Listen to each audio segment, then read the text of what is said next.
boa noite a todas, boa noite a todos. Sejam bem-vindos a mais um encontro aqui do nosso grupo de estudos de Nietzsche. Hoje, segunda-feira, dia 2 de agosto, agora são 19h03. No final da semana passada, a gente chegou até o parágrafo 11, no qual o Nietzsche ele começou a fazer a transição da reflexão sobre o ideal ascético, saindo do âmbito da filosofia e entrando no âmbito da religião propriamente dita, aonde aparece pela primeira vez a menção, a expressão sacerdote ascético. Tá? A expressão sacerdote ascético, ela aparece pela primeira vez no parágrafo anterior, né, no parágrafo 10. E a gente viu como que, a partir de agora, a reflexão em torno desta figura do sacerdote ascético, ela vai assumir o domínio. Ela vai ser o novo foco das reflexões de Nietzsche, até em torno lá do parágrafo 22. Então, são 11 parágrafos nos quais Nietzsche vai discutir, fazer essa reflexão sobre o ideal ascético a partir do prisma da figura do sacerdote ascético. A gente conversou um pouco sobre isso. Eu fiz, inclusive, terminei com uma recapitulação do que seria, no entendimento de Nietzsche, essa vida ascética e a função existencial do ideal ascético, conforme ele mencionou lá no parágrafo 1, que era de dar sentido para a vida, de dar sentido para o sofrimento. No parágrafo 6, quando ele está falando de Schopenhauer, a função do ideal ascético seria se livrar de uma tortura. No parágrafo 7, seria um modo de afirmação da própria existência, da existência dos filósofos, né? A negação dos instintos divergentes em favor da maximização de um único instinto predominante. E agora, no parágrafo 11, que foi o último que nós tínhamos visto, trata-se de um meio de afirmação de um tipo de vida degenerada. E essa afirmação se daria por meio da negação dos instintos e da negação de outras vontades de potência ou vontades de poder divergentes. Eu cheguei a mencionar como que isso se conecta com a ideia do ressentimento também. E o ideal homogeneizador da humanidade, que é um dos princípios da ação do ressentimento. E ele conclui esse diagnóstico, fala que tudo isso é paradoxal no mais alto grau. Eu fiz essa breve recapitulação porque eu queria deixar enfatizado aqui que a ideia que ele discute no parágrafo 11, quando ele vai dizer que o sentido do ideal ascético para a figura do sacerdote ascético é o sentido de propiciar a afirmação de um tipo de vida degenerada, essa afirmação ela vai ser explorada dentro dos próximos parágrafos. Ela é uma ideia que vai perpassar a reflexão que o Nietzsche ele vai continuar a desenvolver aqui. Bom, então, com isso, a gente inicia a nossa conversa sobre o parágrafo 12. Tá? O parágrafo 12 é a continuação ainda dessa transição, quando Nietzsche estava tratando especificamente do sentido do ideal ascético para os filósofos e está gradualmente migrando para o sentido do ideal ascético dentro do ambiente religioso, na figura do sacerdote. E ele vai dizer, começa o aforismo dizendo que quando os homens, movidos pelo ideal ascético, eles decidem filosofar, o resultado disso, na prática, é a rejeição dos instintos da vida e tudo que estaria relacionado com esses instintos da vida, isso tudo passa a ser rejeitado como se fossem erros. Isso inclui o quê, Isso inclui a vida material, isso inclui os fenômenos corporais, tudo aquilo que se relaciona com a transitoriedade, com a imperfeição e com a mudança. Isso é desvalorizado em prol de uma outra realidade, uma realidade mais verdadeira, como a gente já viu nos parágrafos imediatamente anteriores, Inclusive, eu cheguei até a ler aqui um trechinho, quando a gente estava falando. A ideia de em torno da qual aqui se peleja é a valoração da vida por parte do sacerdote ascético. Tá? Isso está lá no parágrafo 11. Bom, e na sequência o Nietzsche ele menciona também o tipo de discurso que se apresenta como um discurso filosófico e que defenderia, dentro dessa lógica do ideal ascético, ele defenderia que a própria razão humana ela seria incapaz de apreender esta verdade maior, esta verdade superior, que estaria ligada a esse mundo. Diante dessa inversão epistemológica, né, que é proposta pelos filósofos defensores do ideal ascético, o que é epistemológico? Né? Epistemológico se relaciona com o conhecimento. Tá?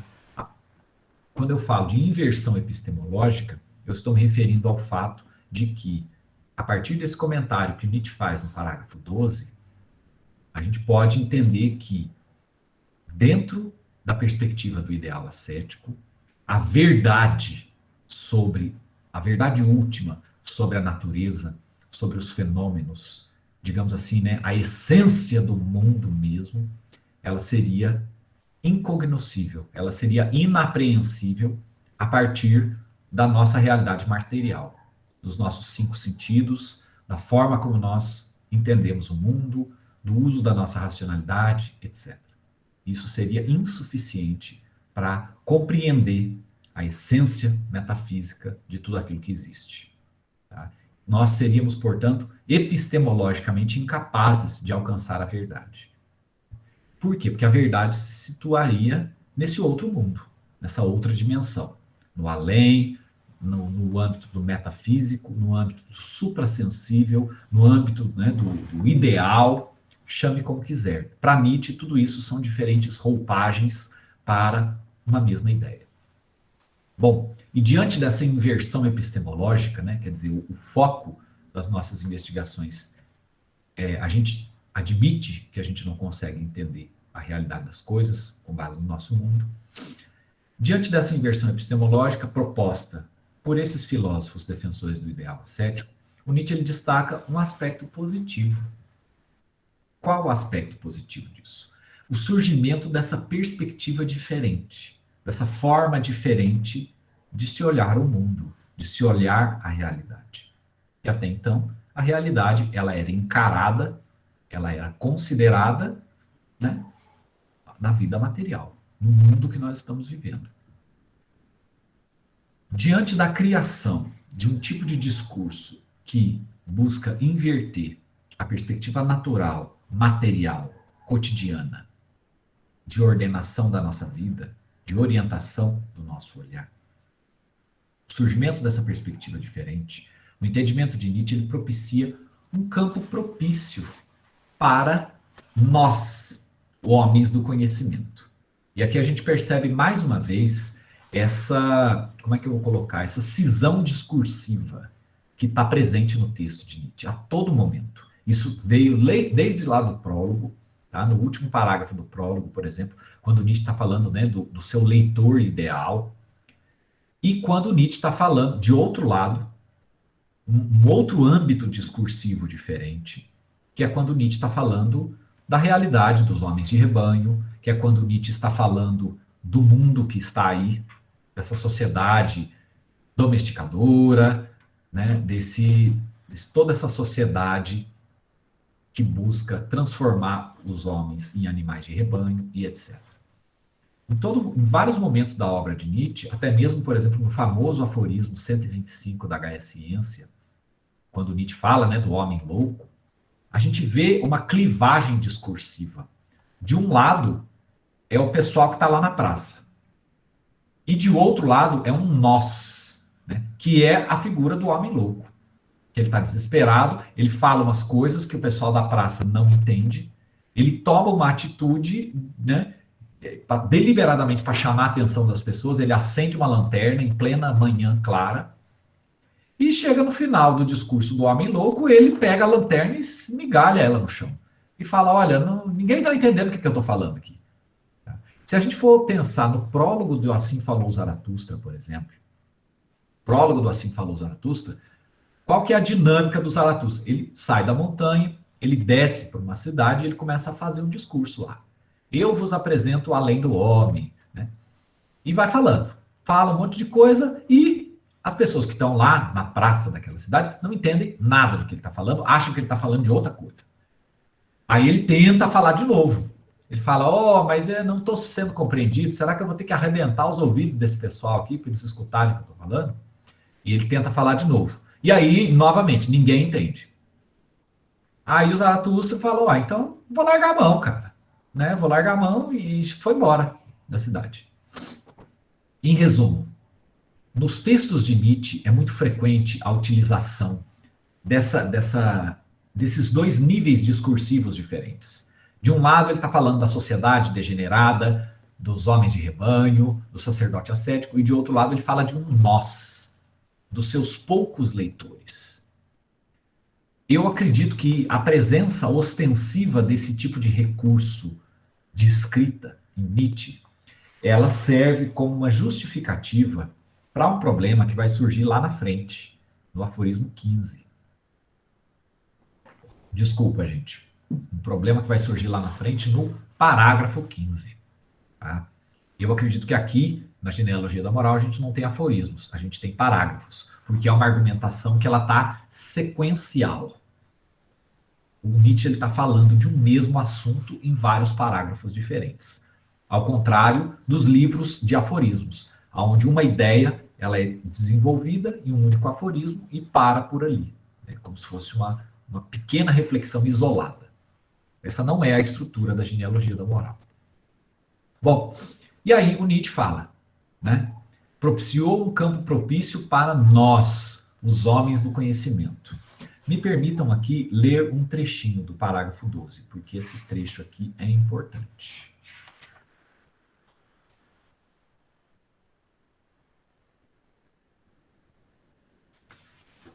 Devemos, afinal, como homens do conhecimento, ser gratos a tais resolutas inversões das perspectivas e valorações costumeiras, com que o espírito, de modo aparentemente sacrílego e inútil, enfureceu-se consigo mesmo por tanto tempo. Ver assim diferente, querer ver assim diferente, é uma grande disciplina e preparação do intelecto para sua futura, abre aspas, objetividade, a qual não é entendida como uma, entre aspas, observação desinteressada, né? Seria um absurdo sem sentido, mas como a faculdade de ter o seu pró e o seu contra sob controle. Nietzsche ele apresenta uma nova definição aqui de objetividade. A gente vai explorar um pouco mais isso. Prosseguindo, né? Mas como a faculdade de ter o seu pró e o seu contra sob controle e deles poder dispor, de modo a saber utilizar em prol do conhecimento a diversidade de perspectivas e interpretações afetivas. E ele prossegue. De agora em diante, senhores filósofos, guardemo-nos bem contra a antiga perigosa fábula conceitual, que estabelece um puro sujeito do conhecimento, isento de vontade, alheio à dor e ao tempo. Guardemo-nos dos tentáculos de conceitos contraditórios como, abre aspas, razão pura, espiritualidade absoluta, conhecimento em si. Tudo isso pede que se imagine um olho que não pode absolutamente ser imaginado.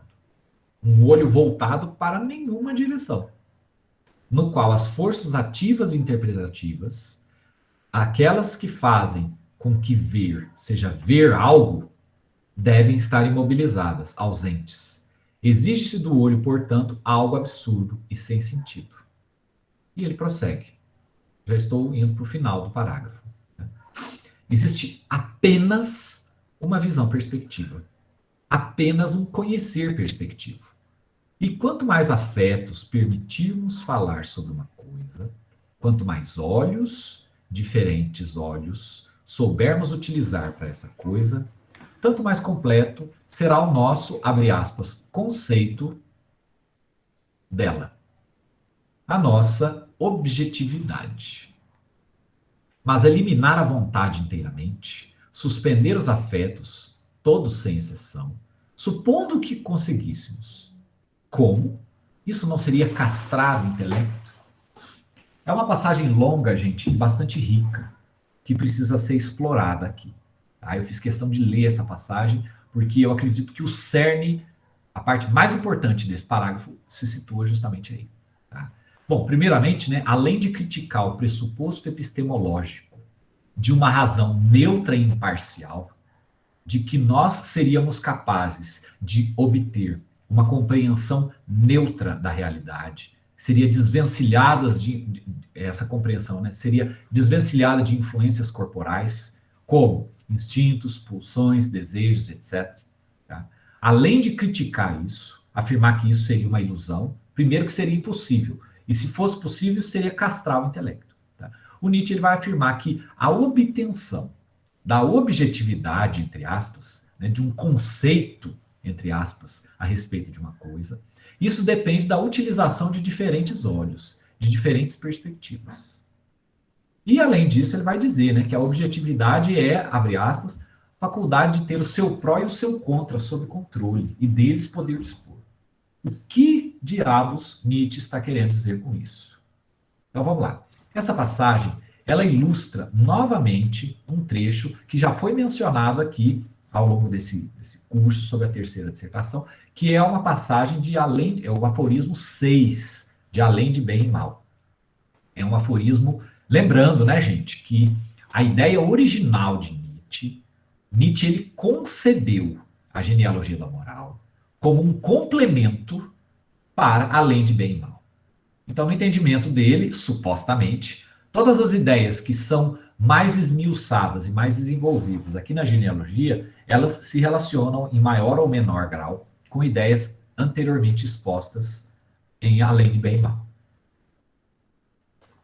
Bom, dito isso, eu acho que vale a pena aqui retomar esse aforismo 6 do Além de Bem e Mal, tá? Que inclusive já foi mencionado várias vezes ao longo desse curso. Não foi só no comecinho aqui da nossa terceira edição, né, desse curso que trata da terceira dissertação da genealogia, mas na minha palestra lá sobre o parágrafo 5 do prólogo da genealogia, eu já mencionei essa passagem de Além de Bem e Mal. Tá? Que diz o quê?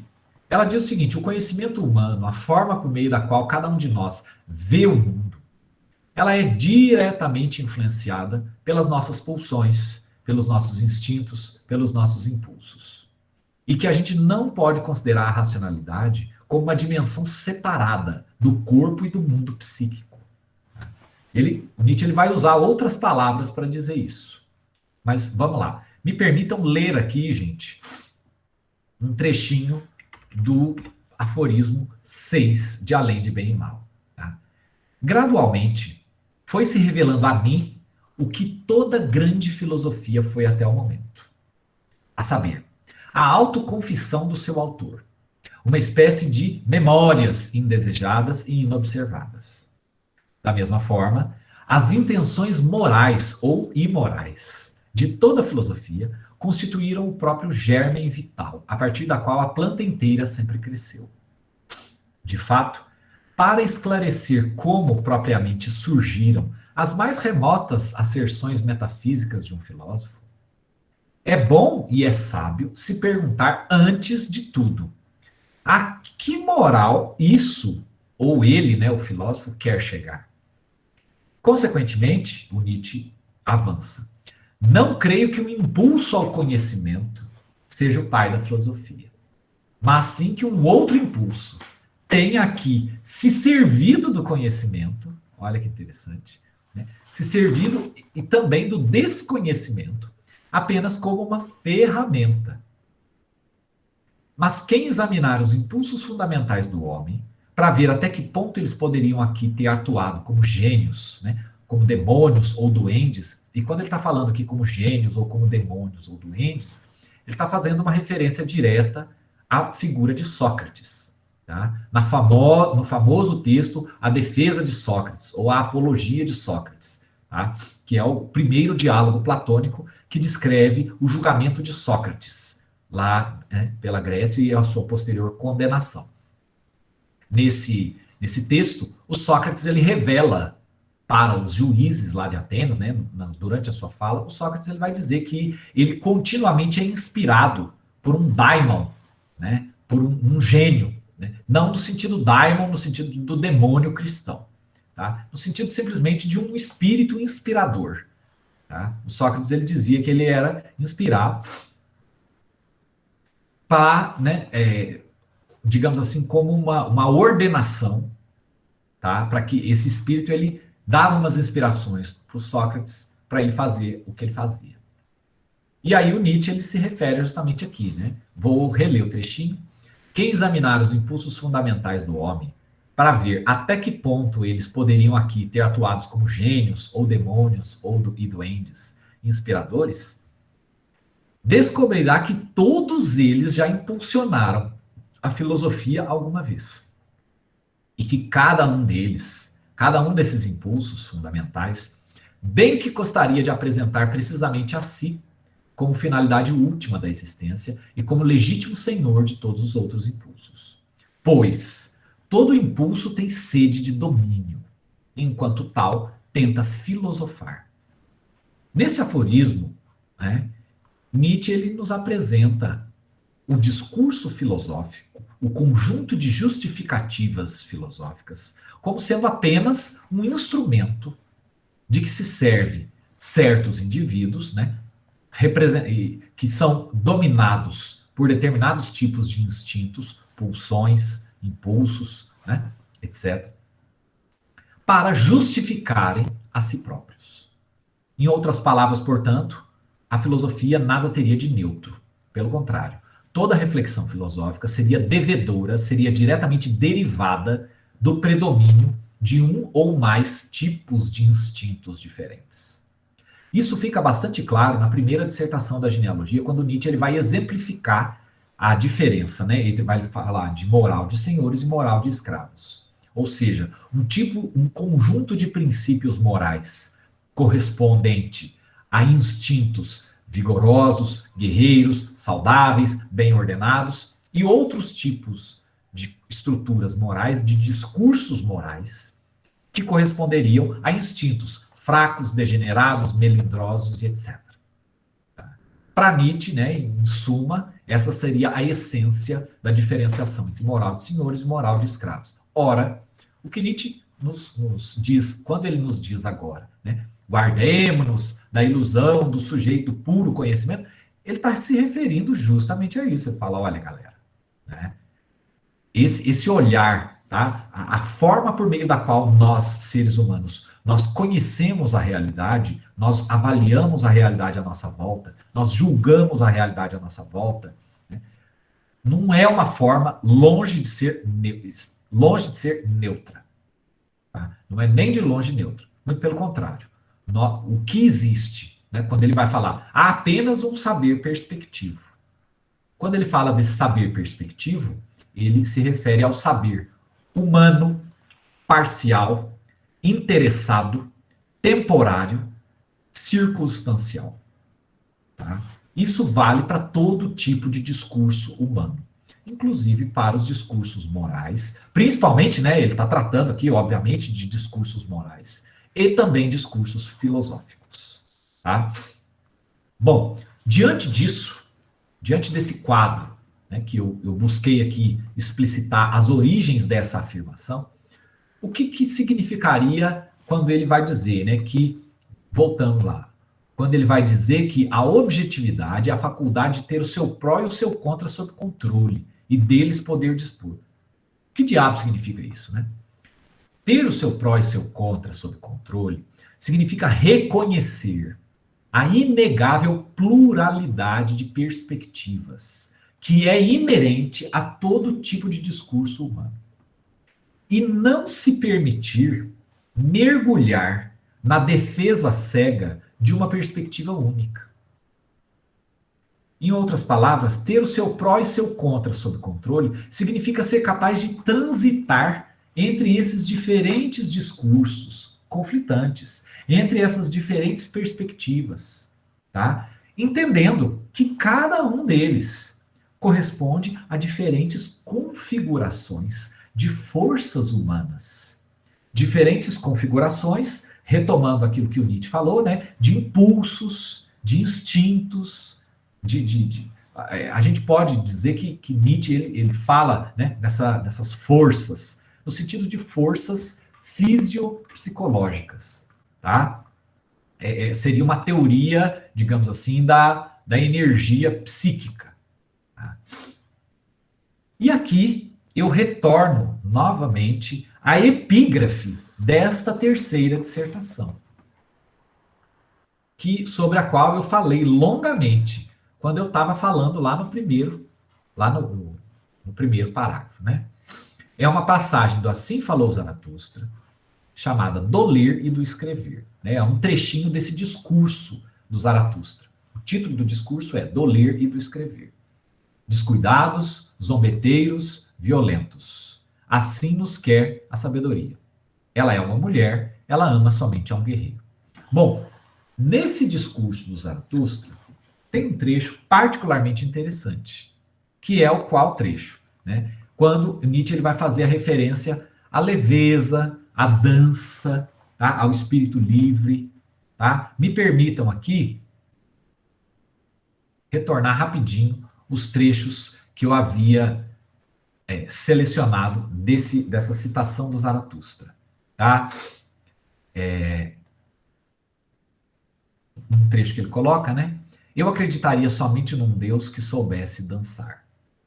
Quando eu vi o meu diabo, achei-o sério, meticuloso, profundo e solene. Era o espírito de gravidade. Ele faz todas as coisas caírem. Não com a ira, mas é com o riso é que se mata. Eia, vamos matar o espírito de gravidade.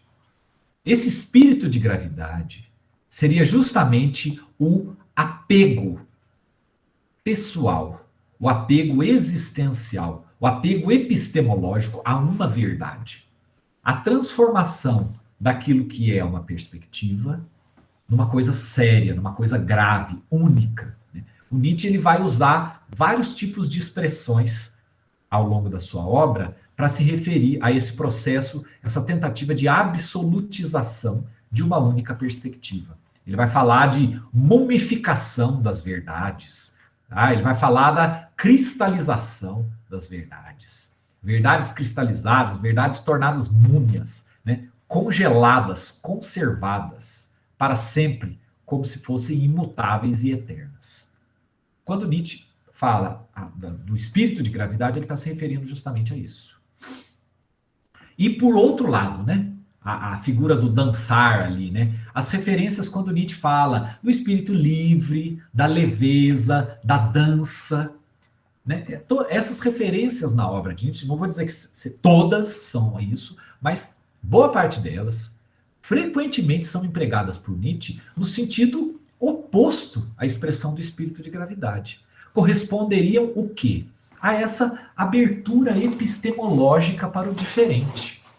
A abertura para o novo, para o inusitado. Né? O rompimento de um tipo de pensamento dicotômico que divide o mundo entre verdade e mentira, entre virtude e pecado, entre os bons e os maus, entre os fiéis e os hereges, e por aí vai, né? Para um outro tipo de perspectiva de mundo, que observa simplesmente diferentes configurações fisiopsicológicas que correspondem a diferentes perspectivas de mundo, diferentes perspectivas sobre a vida e, portanto, diferentes discursos filosóficos. Essa abertura epistemológica, né, para o novo, né, que deriva, ela deriva do quê? Né? Ela deriva desse reconhecimento que está lá no parágrafo 6 do Além de Bem e Mal. Por todo discurso filosófico, por mais racional que ele almeje ser, por mais neutro que ele, né, se apresente, etc., ele se origina a partir do predomínio de determinados impulsos. E essa pluralidade de forças fisiopsicológicas que geram diferentes interpretações de mundo e, portanto, né, essa pluralidade de vontades de potência ou vontades de poder, porque para Nietzsche, né, nenhum desses discursos, dessas diferentes perspectivas de mundo, ela seria neutra também. Ela seria, eu vou enunciar uma perspectiva diferente aqui só por enunciar. Não. Me permitam aqui retomar o finalzinho, a última frase que eu citei do aforismo 6 de Além de Bem e Mal. Pois todo impulso tem sede de domínio, e enquanto tal, tenta filosofar.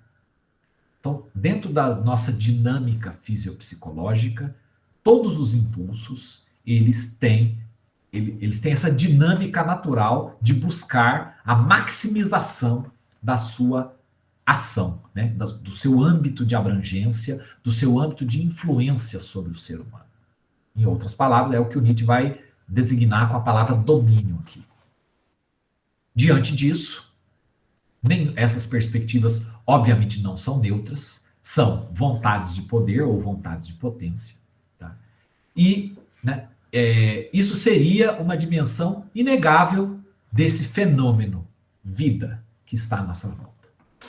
Para resumir tudo o que eu falei, né, eu não sei se eu fui suficientemente claro aqui, tá?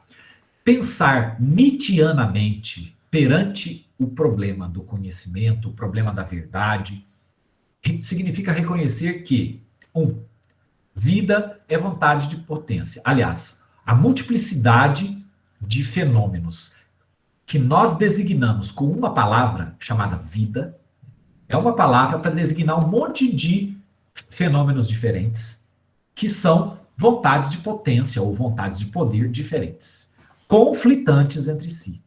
Todas elas buscando o predomínio. Ora, toda vontade de poder ou vontade de potência gera uma interpretação de mundo. E, portanto, filosofa. E, 3, portanto, não há interpretações de mundo neutras.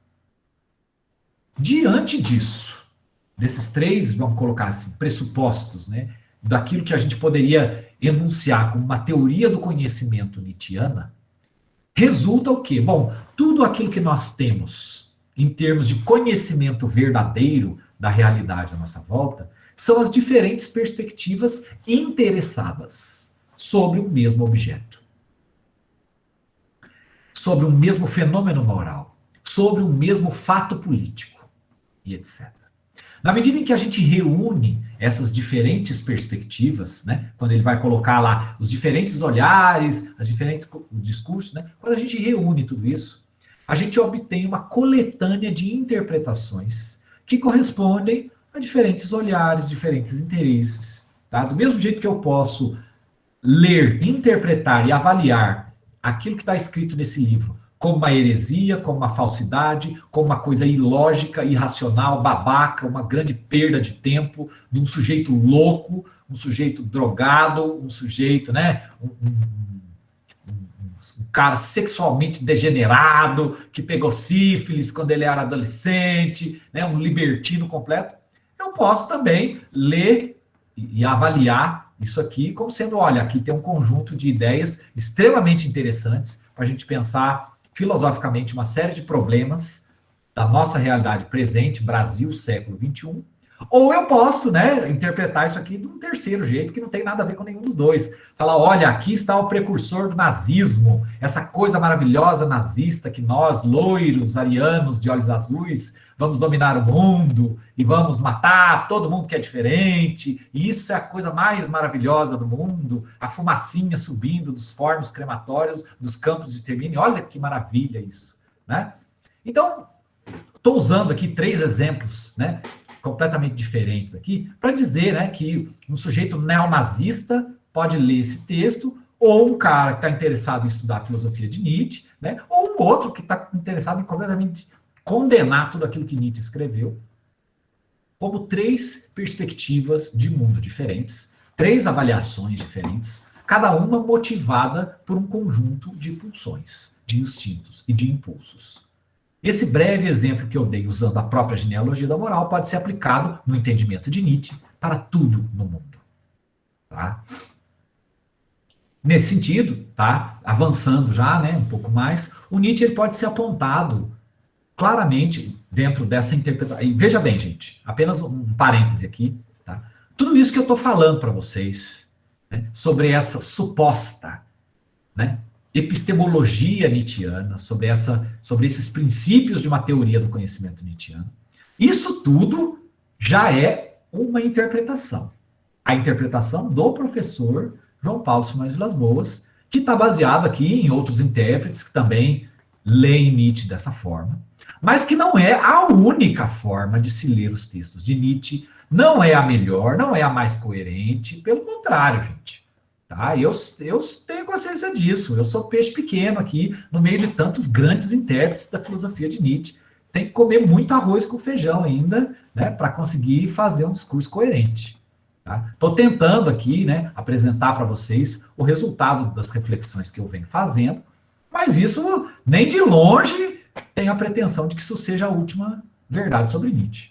E provavelmente, né, para aqueles que se dedicarem a buscar outras interpretações de Nietzsche, outros artigos, outros livros sobre Nietzsche, verão interpretações diferentes. E a gente já conversou bastante sobre isso quando eu fiz a reflexão sobre o parágrafo 12 da segunda dissertação da genealogia. Deixo recomendado aqui novamente, aqueles que não participaram desse encontro, podem assistir o vídeo, tá? Tá no meu canal do YouTube, e assim, lá o foco é justamente para discutir esse aspecto das múltiplas interpretações. Beleza? Bom, continuando aqui então, feita essa observação, né?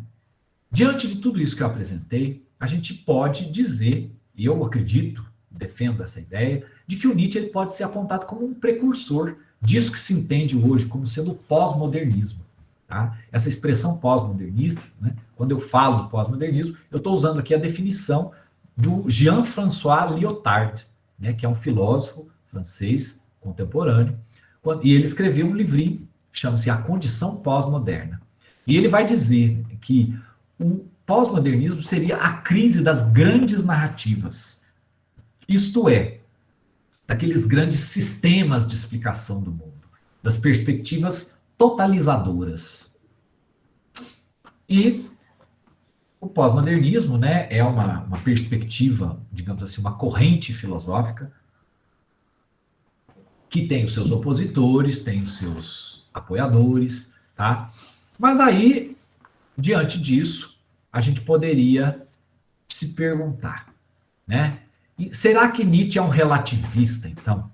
Né? Porque cada um tem uma determinada configuração fisiopsicológica.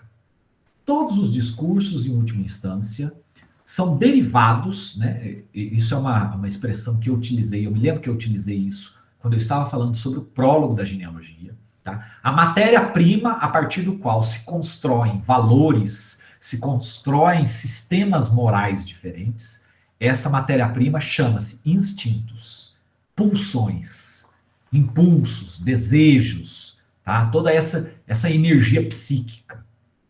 E para a gente entender, né, as origens, as finalidades de um determinado sistema moral, a gente precisa se perguntar que tipo de impulso que estava na base da enunciação disso.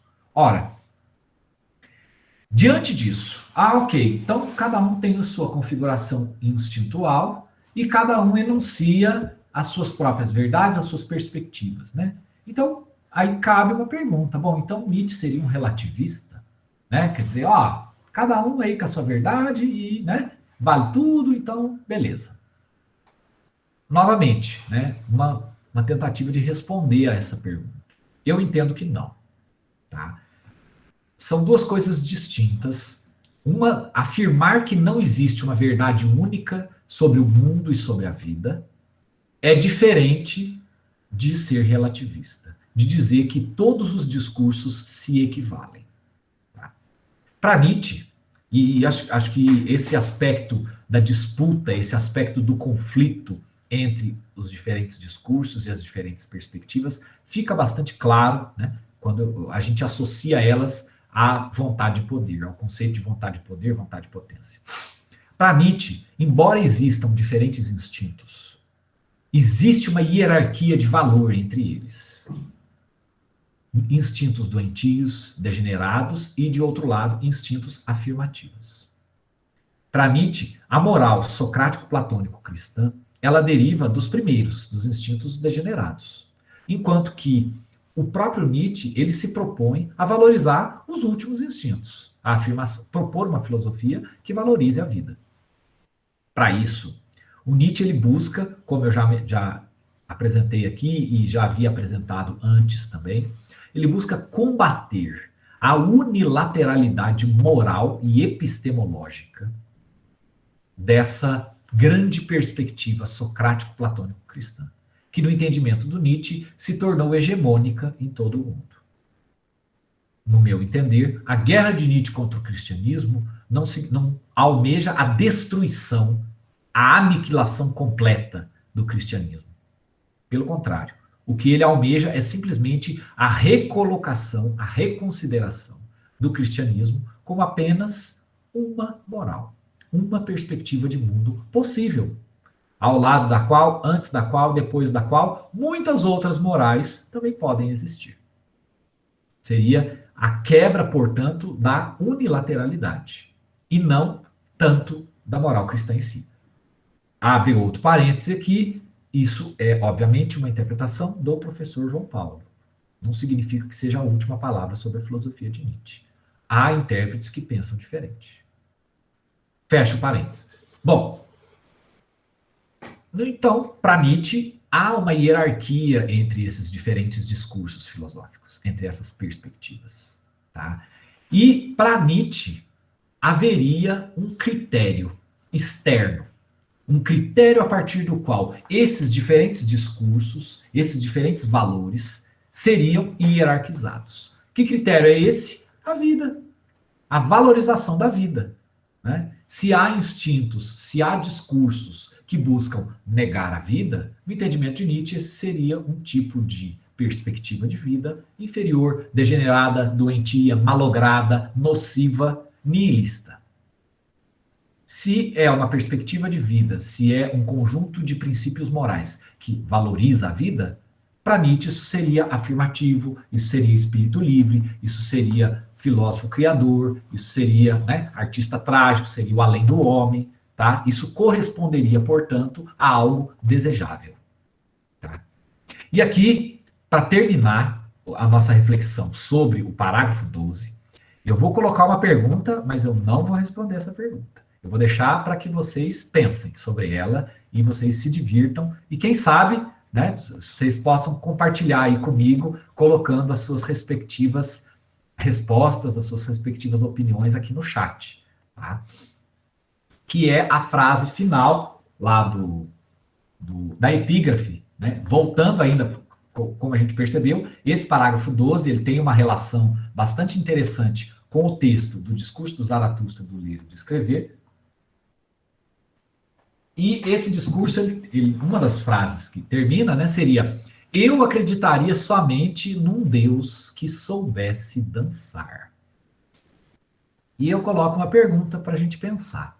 Tá? Seria possível para um espírito livre, para o além do homem, para esse artista trágico, né, para esse homem superior, aceitar a ideia de uma divindade? Né? Ou, se não exatamente uma divindade, mas de um tipo de discurso religioso, né? De um tipo de discurso com a pretensão de esclarecer toda a realidade à sua volta, dar sentido para a vida, dar sentido para o sofrimento, etc. Né? Que é um tipo de discurso que preenche o mesmo papel totalizador de uma verdade, né, com V maiúsculo, de uma verdade que se pretenda explicar todos os fenômenos à nossa volta. Né? Será que seria possível para um espírito livre aceitar ou acreditar num tipo de discurso desse tipo, desde que esse discurso se situe num patamar epistemológico de perspectiva? Não sei se eu me fiz entender aqui. Tá? Será que o Nietzsche ele estaria apenas ironizando aqui, né? Eu acreditaria somente num Deus que soubesse dançar? Quer dizer, é a mesma coisa dele dizer o seguinte: olha, eu acreditaria somente num fogo molhado. Né? Por quê? Quando você fala em Deus, quando você fala em um discurso religioso, já pressuporia essa dimensão totalizadora, essa dimensão unilateral, essa dimensão excludente de todas as outras verdades possíveis? Ou será que o Nietzsche estaria afirmando aqui uma possibilidade real? Ou seja, a possibilidade de que se alguém chegasse e anunciasse, falasse, olha, eu vou fazer aqui um tipo de discurso com a pretensão de ser um discurso religioso, só que fique bem claro que isso é apenas uma perspectiva. E aí? Eu não sei se a pergunta ficou bem anunciada. Para a gente pensar um pouco, tá? Não vou responder essa pergunta. A Ellen nos coloca aqui. Eu só poderia crer num Deus que soubesse dançar. Entendo que Nietzsche fez uma crítica às religiões que, em nome de um ou mais deuses, pregam aos seus fiéis o seguimento de uma moral rígida, as quais não permitem que esses gozem de uma vida leve, prazerosa. Interessante, Ellen. Muito interessante, porque essa interpretação que você está falando se coaduna justamente com essa crítica e a imagem da figura religiosa que Nietzsche está nos apresentando agora, né? Nietzsche é um filósofo ateu, isso está mais do que claro para todo mundo, né? E ele apresenta justamente o discurso religioso e a vida religiosa como sendo uma vida calcada por sofrimento, pelo espírito de gravidade, ou seja, pela incapacidade de ter a leveza de dançar. E a dança, obviamente, está relacionada aqui às coisas que você falou, né? Uma vida leve, uma vida livre e prazerosa.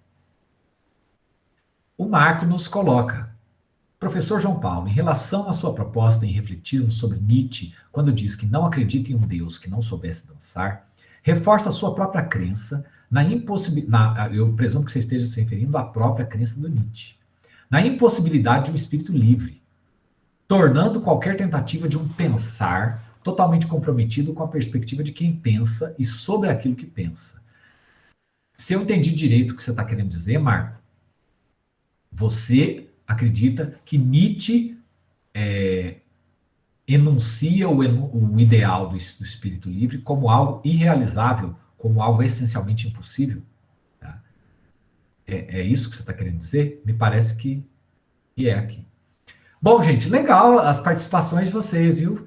Muito legal, e é isso, gente, tá? Eu acho que o grande lance, né, da gente ler filosofia, da gente ler um filósofo como Nietzsche, são essas provocações que ele nos faz para pensarmos, tá? E a filosofia de Nietzsche, ela é deliberadamente apresentada para a gente dessa forma, meio enigmática, meio incompleta, meio, talvez, não sei exatamente o que ele está querendo dizer.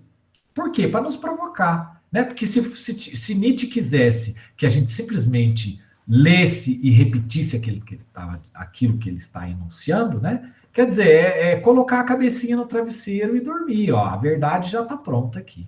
Né? O que o Nietzsche faz? Ele nos espeta, né? Ele nos cutuca com uma faca aqui e nos provoca. Tá?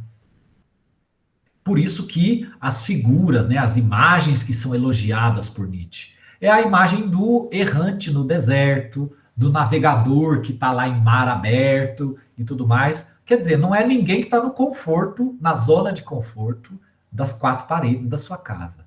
Tá? Muito legal a participação de vocês. Se mais pessoas aí quiserem participar, sintam-se todos bem-vindos já e convidados.